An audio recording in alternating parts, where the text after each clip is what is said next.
Welcome to hyper TV news. ఈ నెల 18వ తేదీ గూడూరు నియోజకవర్గం చిల్లకూరు గ్రామానికి టీడీపీ ఆధ్వర్యంలో భవిష్యత్తుకు గ్యారంటీ చైతన్య బస్సు యాత్ర వస్తుందని టీడీపీ నాయకులు, అనుబంధ సంఘ నాయకులు, సంఘ కార్యకర్తలు పాల్గొని జయప్రదం చేయాలని గూడూరు నియోజకవర్గ టీడీపీ మాజీ ఎమ్మెల్యే పాసం సునీల్ కుమార్ పిలుపునిచ్చారు. గూడూరు నియోజకవర్గంలోని గూడూరు పట్టణంలో తెలుగుదేశం పార్టీ కార్యాలయంలో టీడీపీ ఆధ్వర్యంలో భవిష్యత్తుకు గ్యారంటీ చైతన్య బస్సు యాత్ర విజయవంతంపై టీడీపీ నాయకులతో మాజీ ఎమ్మెల్యే పాసం సునీల్ కుమార్ సమావేశం నిర్వహించారు. యాత్ర విజయవంతంపై చర్చించారు. మాజీ ఎమ్మెల్యే సునీల్ కుమార్ మాట్లాడుతూ ఈ నెల 18వ తేదీ చిల్లకూరు గ్రామానికి బస్సు యాత్ర వస్తుందని, దీనిలో మాజీ మంత్రులు, మాజీ ఎమ్మెల్యేలు పాల్గొని పలు వర్గాల ప్రజలతో సమావేశమవుతారని తెలిపారు. గత టీడీపీ ప్రభుత్వంలో జరిగిన అభివృద్ధిని వివరిస్తారని, రాత్రికి పల్లె నిద్ర కార్యక్రమం ఉంటుందని, బస్సు యాత్రలో నాయకులు, అనుబంధ సంఘ సభ్యులు, కార్యకర్తలు పాల్గొని విజయవంతం చేయాలని కోరారు. ఈ సమావేశంలో రాష్ట్ర కార్యదర్శి నెలబల్లి భాస్కర్ రెడ్డి, మండల పార్టీ అధ్యక్షులు పులిమి శ్రీనివాసరావు, కొండూరు వెంకటేశ్వరరాజు, దువ్వూరు మధుసూదన్ రెడ్డి, జిల్లా కార్యదర్శి బిల్లు చెంచురామయ్య, జలీల్ అహ్మద్, సోమిశెట్టి చెంచురామయ్య, పట్టాభిరెడ్డి, ఇజ్రాయెల్ కుమార్, వాటంబేటి శివకుమార్, పెంచలయ్య, గోపాల్, మహిళలు గుండాల లీలావతి, మట్టం శ్రావణిరెడ్డి, గుండాల భారతి, సరస్వతమ్మ తదితరులు పాల్గొన్నారు. బస్సు యాత్ర చిలకూరు టౌన్లో జరుగుతుంది. బస్సు యాత్రకి రాష్ట్రం నుంచి మా ముఖ్య నాయకులు, శాసనసభ్యులు, మాజీ మంత్రులు, మాజీ కేంద్ర మంత్రులు, అట్లాగే ఇన్ఛార్జీలు అందరూ కూడా బస్సు యాత్రలో వస్తున్నారు, బస్సులో వస్తున్నారు. వాళ్ళందరూ కూడా చిలకూరులో జరిగినటువంటి అభివృద్ధి కార్యక్రమాలు అన్నింటినీ కూడా చూసి సెల్ఫీ తీసుకొని, అక్కడ గతంలో చంద్రబాబు గవర్నమెంట్లో ఇచ్చినటువంటి బీసీకి ఇచ్చిన ఆదరణ పథకాలు ఎవరు తీసుకుని వాళ్ళతో ఇంటరాక్ట్ అవుతారు. అట్లాగే డబ్బు కళాకారులతో ఇంటరాక్ట్ అవుతారు. అలాగే గిరిజన కాలంలో రాత్రి పరిణిద్ర నైట్ అంతా అక్కడే పనుకొని మార్నింగ్ కార్యక్రమాన్ని పూర్తి చేస్తాము. కాబట్టి ఈ కార్యక్రమానికి తెలుగుదేశం పార్టీ నాయకులు, కార్యకర్తలు అందరూ కూడా హాజరవ్వాలని కోరుకుంటూ పెద్దలు కట్టాపన్న గారి నాయకత్వంలో ఈ కార్యక్రమం జరుగుతుందని చెప్పి తెలియజేస్తూ, అందరూ కూడా ఈ నియోజకవర్గంలో నుండి ప్రతి కార్యకర్త కూడా ఈ కార్యక్రమానికి వచ్చి ఆ యొక్క బస్సు యాత్రని జయప్రదం చేయవలసిందిగా చిత్రహితందరూ కూడా నమస్కారం తెలియజేస్తాం. గవర్నమెంట్లో జరిగిన అభివృద్ధి కార్యక్రమం చూస్తాం. అంటే రోడ్లు కూడా మొత్తం మీద కానీ మొత్తం కూడా సిమెంట్ రోడ్లు వేస్తున్నాం మనం. అది కూడా ఒక ఫోటో తీసుకున్న తర్వాత అక్కడ దర్గా దగ్గర అన్నోళ్ళు, పట్టాపన్నోళ్ళు అక్కడ ప్రార్థనని ఏర్పాటు చేశారు. దాన్ని మొత్తం మన జిల్లా అధ్యక్షులు, మైనార్టీ అధ్యక్షులు, అలాగే రహీం అందరూ కూడా పటాపంతో కోఆర్డినేట్ చేసుకొని అక్కడ మీరు కూడా ఉంటే బాగుంటుంది, అందరూ కూడా మాకు ఉన్న ముస్లిమ్స్ మీరు కూడా ఉంటే బాగుంటుంది, ప్రార్థనలు చేసే విధంగా ఏర్పాటు చేశారు. వాటిని కోఆర్డినేట్ చేసుకోవాల్సిందిగా జిల్లాలు కోరుతున్నాను. అట్లాగే దాని తర్వాత పంచాయతీ బిల్డింగ్ దగ్గర సెల్ఫీ, అంటే మనం కట్టించాము, మన గవర్నమెంట్లో కట్టాము పంచాయతీ బిల్డింగ్, అక్కడ సెల్ఫీలు తీసేయడం పరిస్థితి. అవతల బీసీ వాళ్ళకి ఆదరణ ద్వారా లబ్ధి పొందిన వాళ్ళకి ఆర్థిక సహాయం చేసాం. అప్పుడు మనం ఆ బీసీ ఆదరణ ద్వారా ఇచ్చిన అందరూ కూడా అక్కడికి పటాపన్న వాళ్ళు పిలిపిస్తారు. వాళ్ళతో మాట్లాడడం, ఏ గవర్నమెంట్ వచ్చిందమ్మా, ఏమి వచ్చింది, ఆదరణ ఏమేమి ఇచ్చారో వాళ్ళతో కొద్దిగా ఇన్వాల్వ్ అయ్యి వాళ్ళతో మాట్లాడే కార్యక్రమం ఉంటుంది. అలాగే సీసీ రోడ్ నిర్మాణం కోసం వేసిన శిలాఫలకం దగ్గర సెల్ఫీ ఒకటి తీసుకోవాలి. అది 2 కోట్ల పైనే మంజూరు చేస్తున్నాం మనం చిలకూరులో, అక్కడ ఒక సెల్ఫీ తీసుకోవాలి. అలాగే దాని తర్వాత డప్పు కళాకారులకి పింఛను ఇచ్చాం మనం. డప్పు కళాకారులకి అప్పుడు మా పట్టాపురం అందరికీ ఇప్పించేసాడు, డప్పు ఉన్నా డబ్బు లేకపోయినా చాలామందికి ఇప్పించారు. వాళ్ళందరినీ పిలిచి కూడా ఒక సమావేశం ఉంటుంది. దాని తర్వాత అంగన్వాడీ భవనం కట్టించాం మనం, దానికి ఒక సెల్ఫీ ఉంటుంది అక్కడ. అలాగే మాతమ్మ గుడి ఉంది అరుదుపాలెంలో, అక్కడ మాతమ్మ గుడి దగ్గర పూజలు ఉంటాయి. దాని తర్వాత డాక్టర్ బాబాసాహెబ్ అంబేద్కర్ గారికి పూలమాల వేసే కార్యక్రమం ఉంటుంది. దాని తర్వాత అంగన్వాడీ భవనం ఒకటి కట్టించున్నాం, అక్కడ సెల్ఫీ ఉంటుంది. అలాగే అక్కడ సుందరమ్మ తల్లి గుడి దగ్గర కూడా పూజలు పెట్టారు మళ్ళీ కూడా అర్జున వాళ్ళు. అక్కడ ఏంటంటే 1:30కి ఏంటంటే ఎస్సీ కార్పొరేషన్ ద్వారా ఆర్థిక సాయం పొందిన వాటితో సమావేశం ఏర్పాటు చేస్తాం. అది మధ్యాహ్నం వరకు ఆ షెడ్యూల్. ప్రతి ఒక్కరందరూ కూడా మళ్ళీ వేపిటి దగ్గరికి వస్తే అక్కడ భోజనాలు చేసుకొని మళ్ళీ మనం భోజనం అనంతరం అక్కడ నుంచి ఒంటరి మహిళల్ని, అలాగే పెన్షన్ ఇచ్చే ఒంటరి మహిళలకి వాళ్ళతో ఇంటరాక్షన్ ఉంటుంది. అట్లాగే తర్వాత శంకర్ గిరిజన కాలంలో మళ్ళీ మనం అక్కడ నుంచి పాదయాత్రగా లోపలికి వెళ్తాము. అలాగే అక్కడ రాముల వారి దేవాలయం జరుగుతుంది, అక్కడ పూజలు చేస్తారు. తర్వాత అంగన్వాడీ భవనం, అక్కడ శంకరగిరి కాలంలో అంగన్వాడీ భవనం, అది కూడా సెల్ఫీ ఒకటి తీసుకుంటారు. అలాగే అక్కడ మత్స్యకార ఫంక్షన్స్ ఇచ్చున్నాం మనం, వాళ్ళందరినీ కూడా అక్కడికి పిలిపించి ఆ మత్స్యకారులతో కూడా ముఖాముఖి ఉంటుంది. తర్వాత రైతు రథాలు కూడా ఇచ్చున్నాం అక్కడ, ఆ రైతు రథాలు కూడా తెమ్మన్నాం అక్కడి, అవి కూడా చూపించేయండి మన గవర్నమెంట్ జరిగిన అభివృద్ధి కార్యక్రమాలని చెప్పేదానికి ఆస్కారం ఉంటుంది. కాబట్టి తర్వాత భవిష్యత్తు గ్యారంటీ హామీలు కార్యక్రమంలో రచ్చబండ ఉంటుంది. శంకరగిరిజన కాలంలో సాయంత్రం రచ్చబండ అంటే ఆనే పడుకోవాలా, ఉదయం దాకా వచ్చేవాళ్ళు పడుకుంటారు, మనలో కూడా పడుకోవాలి. రాత్రికి మళ్ళీ 8 గంటలకు అక్కడే శంకరగిరి గారు భోజనాలు ఉంటాయి అందరికీ, వచ్చిన వాళ్ళందరికీ. అక్కడ ఉన్నటువంటి లోకల్ అందరూ కూడా భోజనం ఏర్పాటు చేసాం. దాని తర్వాత పరినిద్ర, రాత్రి బస్ చేసి ఉదయం వెళ్ళిపోతారు వాళ్ళు. అంటే ఫైనల్ మనకి ముగింపు కార్యక్రమం మనకి ఇచ్చారు, అంటే మనతో లాస్ట్ ఇంక మళ్ళీ లేదు. కాబట్టి ఆ కార్యక్రమాన్ని విజయవంతం చేయాలి మనం. ఎందువల్లంటే అన్నీ మనపైనే పడుతున్నారు కాబట్టి మనం ఖచ్చితంగా దాన్ని విజయవంతం చేస్తే అడుగు పని అయిపోద్ది. కాబట్టి అందరూ ఖచ్చితంగా 8:30-9 కల్లా జ్యోతి వేకాట పెట్టి రావాలా. అలాగే మీకున్న కార్లన్నీ వేసుకురావాలా. ఎవరికి కార్లు ఉన్నా దయచేసి కారు ఉండే పడు రాజు గారు, ఖచ్చితంగా సాయంత్రం దాకా కారు వెనకాల బస్సు వెనకాల పడవలసిందే.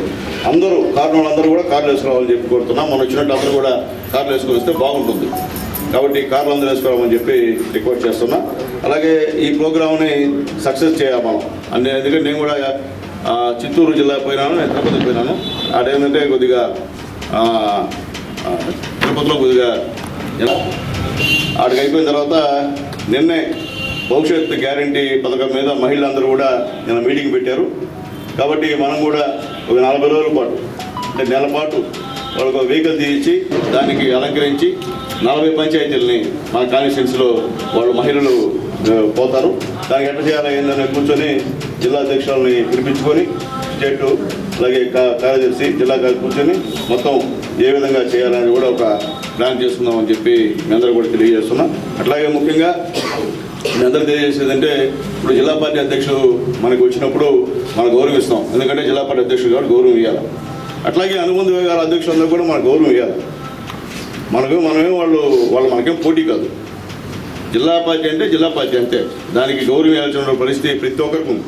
మేము కూడా మహిళలకు కూడా జిల్లా పార్టీ అధ్యక్షులు వచ్చినప్పుడు మనం గౌరవం ఇవ్వాలి. అమ్మాయిని పిలవాలా, పిలిచి ఫోటో తీసుకోవాల్సిందే. తీసుకోమంటే ఇది మంచి పద్ధతి కూడా కాదు. కాబట్టి దయచేసి అది ఆలోచించుకోవాలి మహిళలందరూ కూడా నేను తెలియజేస్తున్నా. పద్ధతి కాదు. మన దగ్గర వచ్చిన తర్వాత ఒకటి రిమార్క్ రాకూడదు గూడూరు గురించి. ఇప్పుడు బాగా చేశారు, మళ్ళీ రిమార్కులు తెచ్చి ఇబ్బంది తెచ్చి పెట్టద్దు. కాబట్టి ఆ పని అయితే చేద్దని చెప్పి అందరూ రిక్వెస్ట్ చేస్తున్నా. అలాగే బీసీ సెల్ వచ్చినా, ఎస్సీ సెల్ వచ్చినా, అలాగే మైనార్టీ సెల్ వచ్చినా, మైనార్టీ సెల్ మనకే ఉన్నాడు కాబట్టి ఇబ్బంది లేదు. కాబట్టి మన నాయకుల్ని మనం గౌరవించాలా, గౌరవించకపోతే మనకే గౌరవం పోద్ది.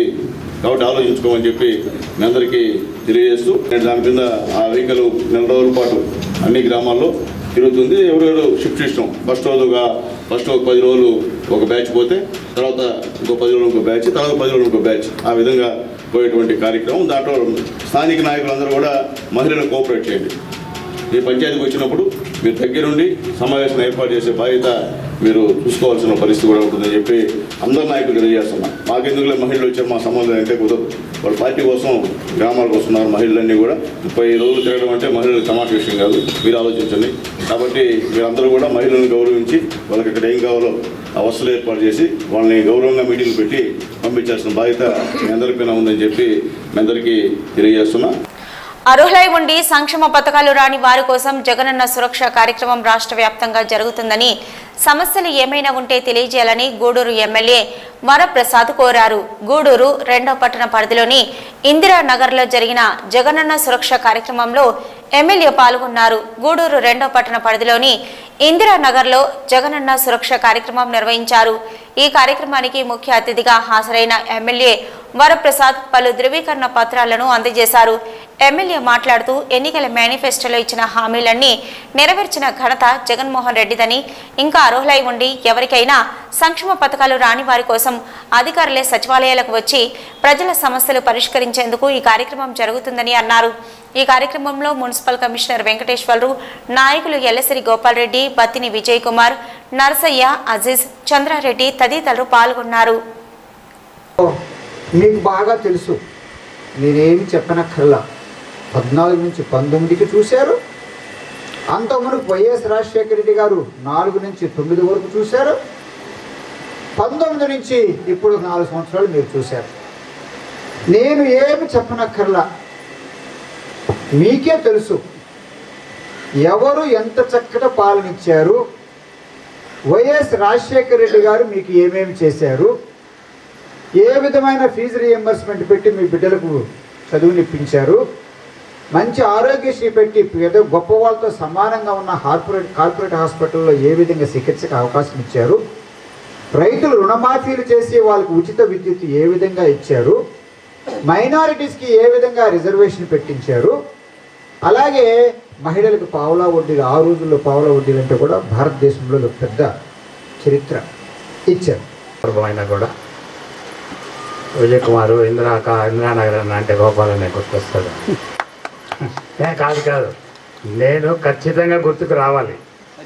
ఎందువల్లంటే మొట్టమొదటి ఇక్కడ కరెంట్ స్తంభం వేసింది నేను, మొట్టమొదటి ఇక్కడ కుళాయి తీసుకొచ్చింది నేను, మొట్టమొదటి ఇక్కడికి నేదురుమల్లి జనార్దన్ రెడ్డి గారు రెవెన్యూ మినిస్టర్ ఉన్నప్పుడు పట్టాలు ఇప్పించి దీనికి ఇందిరానగర్ అని పేరు పెట్టి ఇచ్చింది నేను. అందువల్ల ఖచ్చితంగా కూడా వాళ్ళు నన్ను అనుకోవటంలో, మనసులో పెట్టుకోవటంలో కానీ నాకు ఒక ఇందిరానగర్ అంటే ఇక్కడ ఎట్లా వీళ్ళు ఎవరైనా ఒక 50 అంగడి స్థలం ఇస్తే ఇక్కడ వచ్చి ఇల్లు కట్టుకునేదానికి కూడా నేను గుర్తుగా ఉన్నాను. గూడూరు 2వ పట్టణ పరిధిలోని గాంధీనగర్లో ఉన్న టిట్కో గృహాలను శనివారం జనసేన పార్టీ నాయకులు పరిశీలించారు. అక్కడ నివాసం ఉంటున్న ప్రజల సమస్యలను అడిగి తెలుసుకున్నారు. ఈ సందర్భంగా టిట్కో గృహాలలో నివాసం ఉంటున్న ప్రజలు అనేక సమస్యలను జన సైనికుల దృష్టికి తీసుకొచ్చారు. ముఖ్యంగా మంచినీరు సకాలంలో అందటం లేదని, వీధి దీపాలు వెలగడం లేదని, దొంగల బెడద అధికంగా ఉందని, వృద్ధులు పింఛన్ కోసం గూడూరుకు వచ్చి వెళ్లడం కష్టంగా ఉందని పలు రకాల సమస్యలను వారి దృష్టికి తీసుకొచ్చారు. అనేక మంది టిట్కో గృహాలలో నివాసం ఉండేందుకు వచ్చి మౌలిక వసతులు లేక వెనక్కి వెళ్లిపోయారని తెలిపారు. దీనికి స్పందించిన నయీం స్థానిక విలేకరులతో మాట్లాడుతూ లబ్ధిదారులు తెలిపిన సమస్యలను అధికారుల దృష్టికి తీసుకెళ్తామన్నారు. సోమవారం లబ్ధిదారులతో కలిసి మున్సిపల్ కార్యాలయం ఎదుట నిరసన కార్యక్రమం చేపడతామన్నారు.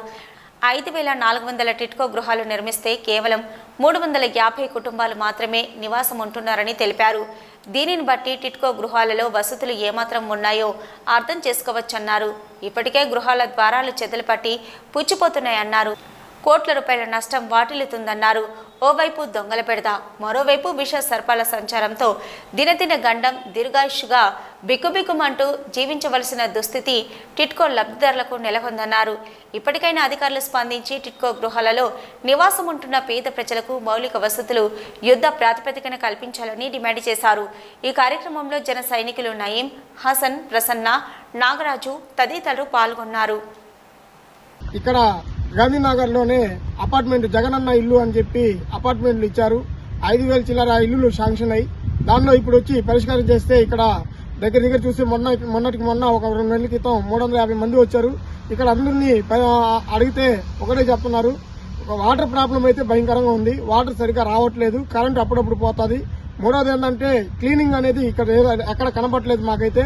అదేవిధంగా పింఛను ఎవరైతే 1వ వార్డు, 2వ వార్డు, 3వ వార్డు ఎవరైతే ఉన్నారో ఆ వార్డులో నుంచి ఇక్కడికి వచ్చిన వాళ్ళకి కరెక్ట్గా పింఛన్ టైం రాక వాళ్ళు మళ్ళీ ఆడికి పోవటం, ఆడేందంటే ఏలు ముద్ర పడట్లేదు, మీ పేరు రాలేదని చెప్పి మళ్ళీ రావటం. దీనివల్ల వయసు ఉన్న వాళ్ళు, పెద్దోళ్ళు, ఎవరెవరైతే పెద్దోళ్ళు ఉన్నారో వాళ్ళంతా చాలా ఇబ్బంది పడుతున్నారు. దానికి మన తొందరలోనే రేపు సోమవారం రోజు కమిషనర్ గారికి మరియు అలాగే ఎంఆర్ఓ గారికి మేము అర్జీ ఇవ్వడానికి వెళ్తున్నాం. దీన్ని పరిష్కరించి ఈ అపార్ట్మెంట్లో ఇంతమంది ఉన్న జనాభాని మీరు వెంటనే ఆదుకోవాలని చెప్పి జనసేన పార్టీ నుంచి మేము కోరుకుంటున్నాం. అదేవిధంగా ఇక్కడ చూస్తే దొంగతనం ఒకటి, రెండోది మెయిన్ ఏంటంటే ఈ దొంగతనం వల్ల చాలా మంది భయంతో ఇక్కడ జరిగిన 5,000 చిల్లర ఇల్లులు శాంక్షన్ వల్ల ఈ దొంగతనం, వాటర్ లేని వల్ల అందరూ ఇక్కడి నుంచి మళ్ళీ టౌన్ లో రావటం, వాళ్ళు వాడు కట్టలేని పరిస్థితిలో ఈరోజు మాకు కనబడుతుంది. అలా జగనన్న ఇవాళ వెళ్ళి మేము సంప్రదించగా వాళ్ళు చెప్పిన ప్రాబ్లమ్స్ ఏమన్నా ఉన్నాయి అంటే వాటర్ ప్రాబ్లము, అలాగే కరెంటు విషయంలో బోర్డులు పెట్టున్న బోర్డులకి సేఫ్టీ అనే మెజర్మెంట్స్ ఏం లేకుండా ఆ బోర్డ్స్ చూస్తే చాలా దారుణంగా ఉన్నాయి. అక్కడ ఉన్న పిల్లలు, వాళ్ళకంతా చిన్న చిన్న పిల్లలు ఉన్నారు, ఆ పిల్లలు వెళ్ళి ఆ బోర్డులు కానీ టచ్ చేస్తే వాళ్ళ పరిస్థితి ఏంది? ఈ కొంచెం జరగాల్సిన ఈ మెజర్మెంట్ సేఫ్టీలు లేకపోవడం వల్ల చాలా ఇబ్బందులు ఎదురయ్యే పరిస్థితులు ఉన్నాయి. వీటిని ముందుగానే పరిష్కరించి ముందుకెళ్ళి తీసుకెళ్లి పనికి చేరిపిస్తే మనకు చాలా బాగుంటుంది. దీనికోసంగా మేము రేపు మన మున్సిపల్ కమిషనర్ గారికి, ఎంఆర్ఓ గారికి అర్జీ ఇవ్వాలని అనుకుంటున్నాము. ఈ అర్జీ ఇచ్చిన తర్వాత కమిషనర్ గారు వీళ్ళు త్వరగా స్పందిస్తే చాలా బాగుంటుందని కోరుకుంటూ జై జనసేన.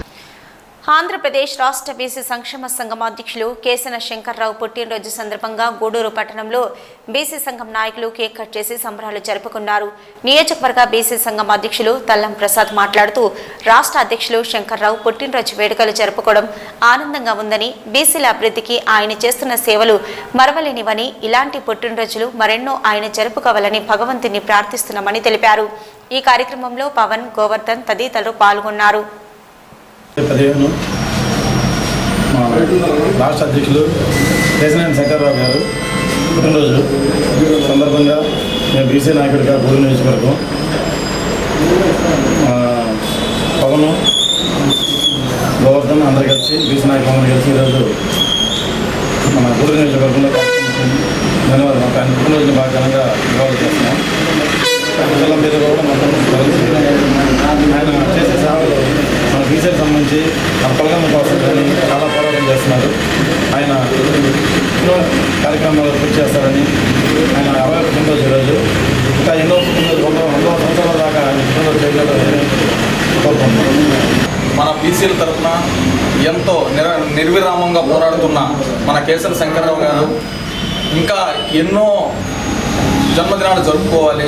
నిజంగా అతనుకున్న పేద బడుగు బలహీన వర్గాలకు సంబంధించిన సమస్యల గురించి పై దృష్టికి తీసుకొని వెళ్ళడం, అతను చేసిన సేవలు నిజంగా చెప్పుకోదగ్గ విషయం. అలాంటి కేసన శంకర్రావు అధ్యక్షతన మేమందరం అతని దగ్గర పనిచేయడం చాలా గర్వంగా ఫీల్ అవుతున్నాం. అందుకే అతను జన్మదినం సందర్భాన్ని 60వ పుట్టినరోజుని ఘనంగా జరుపుకోవాలని అందరం అనుకొని బీసీ నాయకులందరూ చేసుకోవడం జరిగింది. దీనందరికీ సహకరించిన మన బీసీ నాయకులందరికీ, గూడూరు డివిజన్ నాయకులందరికీ కృతజ్ఞతలు. గూడూరు పట్టణంలోని రాజా వీధిలో వెలిసి ఉన్న శ్రీ ప్రసన్న వెంకటేశ్వర స్వామి దేవస్థానంలో శనివారం సందర్భంగా స్వామివారికి విశేష పూజలు ఘనంగా నిర్వహించారు. అనంతరం అన్నదాన కార్యక్రమం ఏర్పాటు చేశారు. భక్తులు స్వామి అమ్మవారిని దర్శించి అన్న ప్రసాదాలు స్వీకరించారు.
ఇవి ఇప్పటివరకున్న హైపర్ టీవీ న్యూస్.